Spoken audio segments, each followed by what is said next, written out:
mɔgɔw b'a ye kuma caman ni répression policiers ye gaz ci policiers ye hakɛ tan policiers ka syndicat ɲɛmɔgɔ bɛ yan il a décidé d'adhérer et dire à la police de se joindre à ce mouvement. Vive le Mali! Vive le Mali! Vive le Mali! J'appelle le président du syndicat de la police. Pourquoi policiers fera les mouvements? Bonsoir tout le monde. Je suis présent ici ce soir sur les pupitres. Je suis très honoré du degré de développement des Excusez.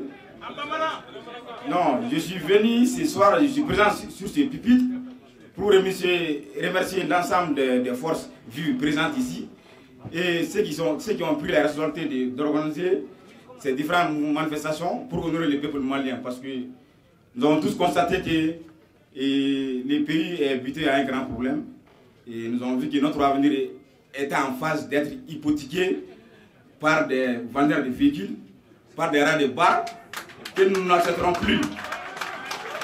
Parce que l'histoire nous a démontré que la police a toujours été la proie des manifestants. Alors que la police a des familles. Nous, en tant que responsables de la police, nous, en tant que policiers, avant d'être policiers, nous avons quitté des familles. On ne peut pas accepter à ce qu'on protège une famille et à un moment notre famille est détruite par les manifestants. On n'acceptera pas quelqu'un veut qu'on protège sa famille et au même moment notre famille est laissée au gré des manifestants. Nous sommes sur le terrain.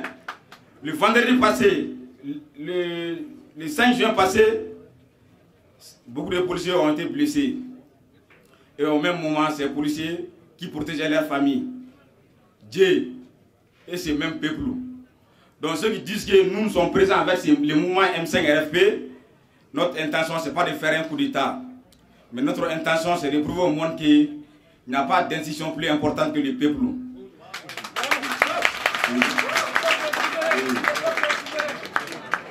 Et l'étape suprême de la souveraineté, c'est le peuple. Il n'y a pas de président sans peuple.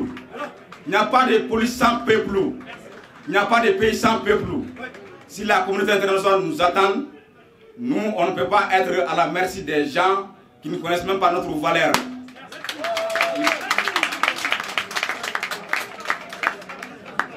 Le mouvement M5 aujourd'hui, dans ses idéaux, quand j'ai longuement et sagement discuté avec la direction du M5-RFP, j'ai lu en eux des patriotes engagés et dévoués pour le peuple malien.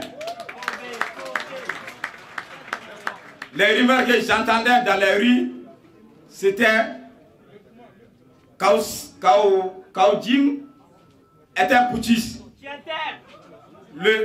Le doyen, mon père, Choguel Pogola était un putschiste. C'est ce qu'on disait.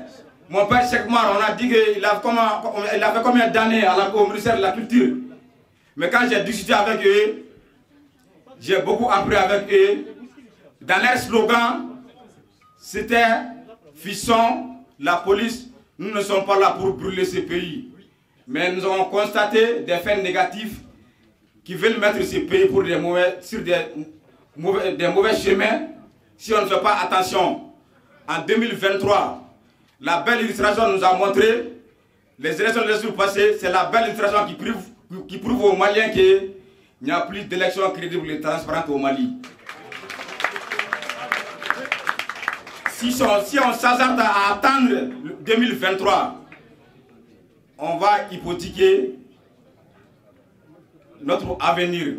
Non seulement hypothéquer, on va mettre des hommes qui sont prêts à défendre ces groupuscules de personnes, parce qu'ils sont en train de mettre des hommes stratèges qui vont prendre le pouvoir en otage en 2023, même si 25 millions de Maliens sortent pour dire qu'on est d'accord avec tel parti, qui n'est pas le parti des vendeurs de véhicules.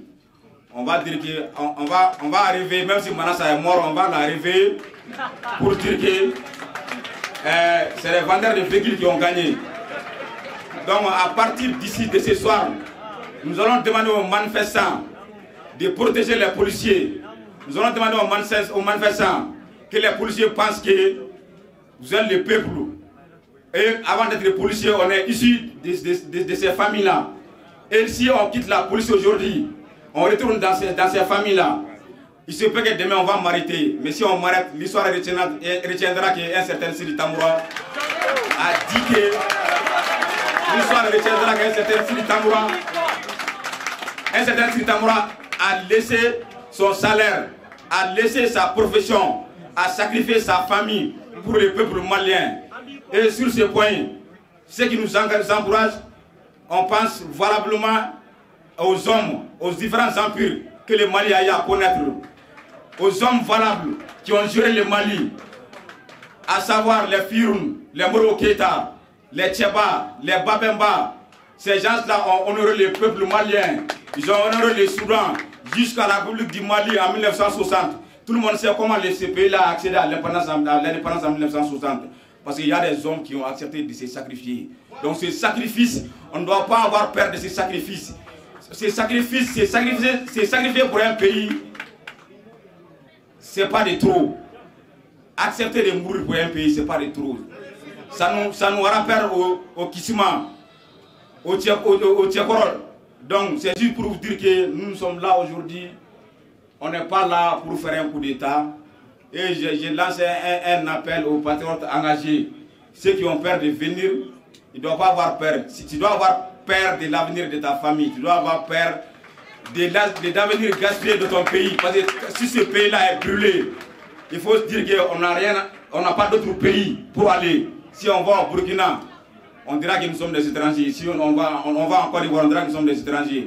Mais on n'a pas d'autre héritage que le Mali. Et ce Mali-là, nous devons la protéger. Et ce Mali-là, on doit faire tout pour qu'il n'y ait pas bain de sang. S'il y a un autre mouvement, nous allons nous adresser aux policiers qu'il ne faut pas qu'on gaze nos familles. Avant tout, ce que les Maliens doivent comprendre, les shérifs de Nioro, Boué Aïdara, les chefs et les très respectés Imam Mahmoud Diko, c'est des hommes qui ont aidé le président Ibrahim Boubacar Keïta depuis 2002. Depuis à travers l'espoir 2002, avec mon père Choguel, ils ont aidé avant l'espoir 2002, aux élections 2002, ils ont aidé les shérifs. Moi-même, à l'époque, j'avais 18 ans. Mon père m'a dit, c'est un grand disciple du shérif de Nioro, il m'a dit, si vous ne votez pas pour Ibeka en 2002, tu vas laisser ma famille. Parce que Boué a donné sa consigne pour que vous votez pour ces gens-là. Mais si il n'était pas devenu président de la République, si Ibeka n'était pas devenu président de la République et qu'il était mort avant son élection, on allait le croire comme un saint au Mali. Dieu a fait que Allah je vous donne ce monsieur pour que vous l'étudiez, pour que vous sachiez que les déclarations du président Alpha Omar Konaré, c'était pour sauver le peuple de cette gestion négative et de cette gestion partielle du régime. Donc sur ce point, je ne vais pas monopoliser la parole, mais j'étais là uniquement pour protéger les policiers, parce qu'il y a des voix, nous sommes les syndicats, mais la voie administrative ne peut pas faire ça, parce qu'ils craignent leur poste. Mais nous, on n'a pas de poste, notre poste c'est le peuple. Les shérifs de Nioro qui s'attaquent aux shérifs, qui s'attaquent à nous. Nous, on n'a pas d'autre famille que ces gens-là. Qui s'attaquent aux très respectés, l'imam Mahmoud Diko, qui s'attaquent à nous. Donc, vive la République du Mali, vive le Mali, vive le mouvement, vive la révolution dans la pacificité. Merci les peuples maliens.